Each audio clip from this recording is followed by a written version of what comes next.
Fala, galera, vamos falar sobre tática sem tatiquez aqui no canal do Falso 9. O Everton Ribeiro aparenta que realmente vai sair do time do Flamengo, ao menos neste momento. No vídeo de ontem, a gente conseguiu antecipar taticamente que o Everton estava próximo de sair do time por alguns movimentos de recomposição que ele não conseguia executar e alguns problemas de comprometer com o sistema tático, embora ele não esteja, digamos, destoando dos demais. Tá todo mundo mal ali, adaptação, ele não está destoando, ele é um ótimo jogador histórico, a quem eu admiro muito, mas realmente o momento previa uma saída dele do time. Se você não viu o vídeo ainda, clica aqui, né? Assiste o vídeo de ontem para você entender por que o Everton saiu do time, tá? Por que o Everton vai sair do time. Nesse vídeo eu vou explicar para vocês as possibilidades, o que deve acontecer e por que deve acontecer a saída do Everton do time e qual é a lógica que eu imagino que esteja por trás da cabeça do Vitor Pereira. Lembrando que o futebol é um jogo de intenções versus execuções. Então, eu posso ter uma intenção muito nobre e a execução pode não funcionar. A gente vai aqui, como o time ainda não entrou em campo, e o time que vai a campo é o time do Vitor Pereira, o meu nunca vai, eu tenho essa vantagem, né? As minhas ideias estão sempre no campo das ideias.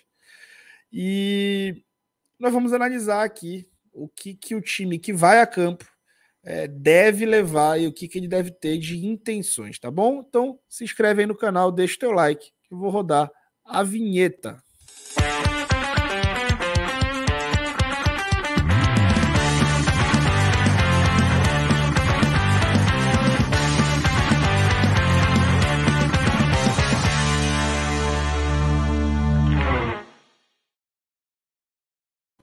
E aí eu aproveito para convidar vocês a se tornarem membros do canal do Falso 9.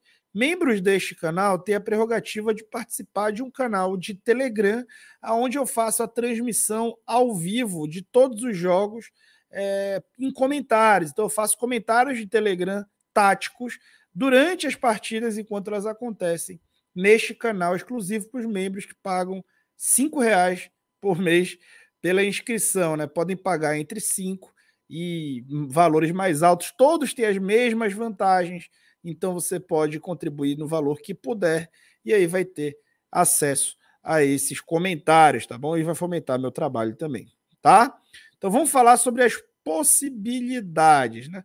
Primeiro eu estou organizando o Flamengo aqui num losango, tá? E eu não imagino que será essa a solução, embora eventualmente a gente vá ver isso um pouco desenhado, não deve ver muito, tá? Por quê?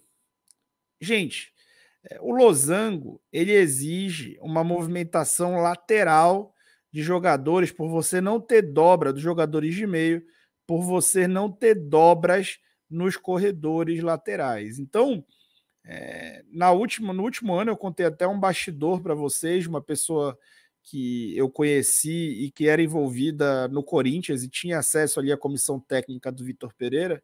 No intervalo da final da Copa do Brasil, do primeiro jogo, quando o João Gomes sofre o cartão amarelo e fica suspenso da final, no intervalo o Vitor Pereira já muda a estratégia daquele jogo e decide levar a partida para o segundo jogo, porque ele sabia que o João Gomes era essencial para essa recuperação de bola lateral de um meio de campo curto com 3 homens. Então, o meio de campo com 3 homens só consegue defender toda a amplitude se tiver caras de muita velocidade de recomposição. E também era por conta desses ataques laterais aqui que o Flamengo sofria, que o João estava sempre atrasado e acabava, mesmo com todo o seu vigor físico, chegando atrasado, fazendo faltas duras e recebendo cartões. Tá? Então, e o Vitor Pereira, naquele jogo, pede para o Corinthians mudar a estratégia e levar o jogo para o segundo jogo, porque ele sabia que entraria o Vidal e que o Vidal não daria conta de fazer movimentos laterais ou para recuperar as próprias costas. Então, o Corinthians teria as transições facilitadas por ali. E assim ocorreu, né? Tanto que o Corinthians foi superior ali no segundo tempo da partida. E o Flamengo teve que mexer. Então, essa possibilidade está descartada.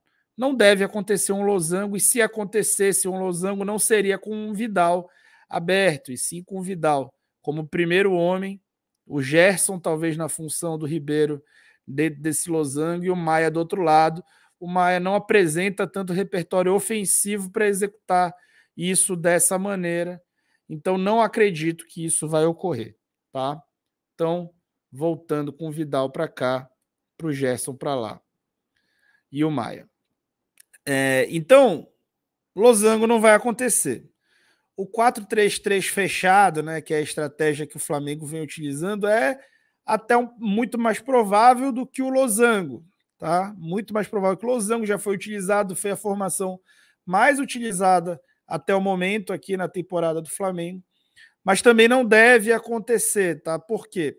Por mais que o Gabriel faça um pouco aqui o corredor, ele não é, né, esse lado, o lado de recomposição mais fácil do Flamengo. O outro lado, que teoricamente exigiria do Arrasca essa recomposição, também tem trazido dificuldades, e o próprio Gerson vem sendo muito questionado pela sua capacidade de recomposição.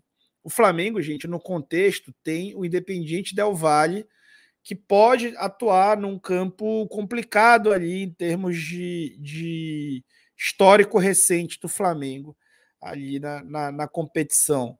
Então, o Flamengo tem um desafio relativamente grande diante de um adversário que tem uma cultura de jogo estabelecida. Então, o Flamengo imagina um time mais retentor e menos vulnerável a essas transições, o que me leva a crer que o que acontecerá será o seguinte, né? O Thiago Maia alinhado ao Vidal, o Gabigol um pouco mais agressivo aqui na frente, o Arrasca como um meia um pouco mais avançado pelo lado esquerdo e o Gerson fazendo um homem de meio de campo né, como um terceiro homem de meio de campo antes desses atacantes. Isso a gente já viu, né? E durante 30 minutos ali no primeiro tempo funcionou bem, já viu na disputa de terceiro lugar do Mundial. Nessas dinâmicas, quem é responsável por executar a profundidade são os laterais. E com esses três homens, eles vão poder avançar até ao mesmo tempo. Com Vidal e Gerson em campo, eu já tinha falado sobre isso, com Vidal, Gerson, Arrascaeta, Pedro e Gabigol, o Flamengo vai passar a ser um time mais retentor, vai poder segurar mais a bola. E esse é um segredo para enfrentar adversários que podem aproveitar o fator campo, altitude, etc., como o Independiente Del Valle. Independente até do campo onde atuarem, caso atuem sem altitude, eles têm um entrosamento muito grande por ter um modelo de jogo desde o Miguel Ángel Ramírez lá em 2019. O time mantém o mesmo modelo. Então, dando aqui imagens também de como, né, de como seria a ideia, né, desse Flamengo, a gente lembra aqui de cortes que a gente colocou nos últimos vídeos que são interessantes e mostram, né? Então, aqui o Flamengo tenta organizar o jogo num 4-2-3-1. Aqui o Everton Ribeiro faz o lateral nessa saída com 4 homens e o Varela avança, tá? Porque os laterais têm prioridade. Do outro lado, o Ayrton Lucas se projeta e o Thiago Maia vai fazer a saída de bola sustentada. Então, vejam, 2 dos 3, aspas, volantes vão fazer a saída de bola para que os laterais, que têm velocidade e vigor físico, possam fazer o vai e vem, dessa forma expondo menos e facilitando a transição defensiva. Ofensivamente, quando o time chegava numa zona de finalização das jogadas, os três ficavam alinhados. O Everton acabava indo demais e perdendo muita bola, né, por tentar aí ser um meio jogador mais avançado. Então, essa pirâmide, né, do Flamengo funcionava com as diagonais de cobertura com esses três homens, Maia, Everton e Vidal, e o Gerson deve fazer esse jogador, que vai progredir de uma forma mais central, né, por dentro, e vai estar mais próximo, ou seja, ele vai avançar menos em campo do que o Everton Ribeiro. Nessa jogada aqui fica bem claro, né, os dois volantes, Thiago Maia e Vidal, alinhados, e o Everton Ribeiro um pouco à frente, deve ser aonde deve jogar o Gerson, com a diferença de que o Everton acabava indo demais, por muito ímpeto ofensivo, E essa não é muito a do Gerson, que é um jogador de mais criação, de menos penetração dentro da área. E os laterais fazendo aí a amplitude e a profundidade dos dois lados. E organização defensiva, o ideal é que o time mantenha as duas linhas de 4 no momento sem bola, e essa recomposição de 3 desses 4 homens vai ficar facilitada, tendo em vista que o Gerson se desloca para frente menos do que o Everton. E aí vai depender só do Arrascaeta de executar a recomposição, mas pelo menos isso aqui não vai acontecer ou não deve acontecer. Vejam onde é que está o Everton, muito distante dos outros dois homens. Então deve ser um time muito mais retentor, até pelo porte físico, um time mais forte fisicamente para os embates e para os duelos, né, com e sem bola, e um time que vai se deslocar com um preparo maior para perder a bola, tá? Então, o contexto é uma equipe que precisa jogar para se preparar para um primeiro jogo de Recopa contra um time qualificado como é o Independiente Del Valle, um time que retém bastante bola, um time que induz muito ataque nas costas da defesa adversária, um time que tem um modelo de jogo continuado, independente de saída de treinadores ao longo das temporadas. O modelo é continuado, tem uma cultura forte, um projeto esportivo forte, e é um adversário complicado. O Flamengo não precisa agravar uma crise ou deflagrar uma crise no início da sua temporada.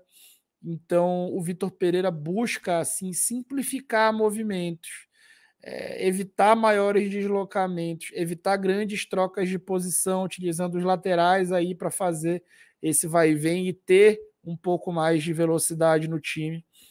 E é natural que um jogador que vai fazer 34 anos seja o primeiro desses titulares a sair e deixar de ser titular absoluto. O Everton Ribeiro não vai ser banido do Flamengo, né? Como disse o Mauro César Pereira ontem nas redes sociais. Ele vai sair do time num momento, em outro momento ele volta, ele pode ajudar demais, é um craque super decisivo em 2019, em 2022, em todas as temporadas vitoriosas do Flamengo. Então, natural que seja o primeiro a sair, até pela idade, e a torcida do Flamengo precisa se acostumar um pouco mais com essas trocas no time titular, num time que não pode ser imutável e precisa ser escalada conforme o adversário. Tá? Então eu vejo como acertada, o Vidal vai ter provavelmente uma sequência, uma possibilidade de se firmar no Flamengo. Muito se fala já em fracasso desse jogador, esse jogador ainda não teve oportunidade num contexto adequado, e se a formação adotada for realmente essa que eu acredito que seja nesse que eu abordei nesse vídeo, ele vai estar pela primeira vez ali jogando numa função mais adequada para o seu estilo de jogo. E quem pode sair ganhando com isso é o Flamengo. O que será que vai acontecer? Bom, amanhã a gente vê e aborda sobre o que de fato já terá ocorrido, tá bom? Então se inscreve no canal, deixa o like, eu fui nessa.